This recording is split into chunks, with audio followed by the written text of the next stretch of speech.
अस्सलाम वालेकुम दोस्तों, मेरी तरफ से आपको खुशामदीद। उम्मीद करता हूँ आप सब खैरियत से होंगे।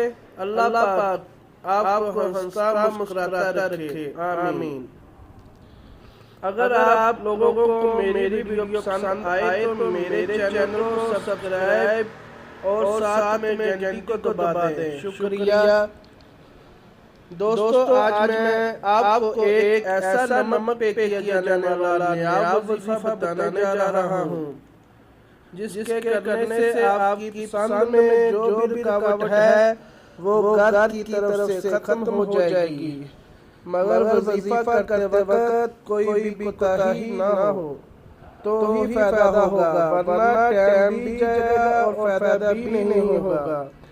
सूरत यासीन को 3 बार पढ़ना है और इसके बाद या अल्लाह या फतह 300 बार पढ़ना है।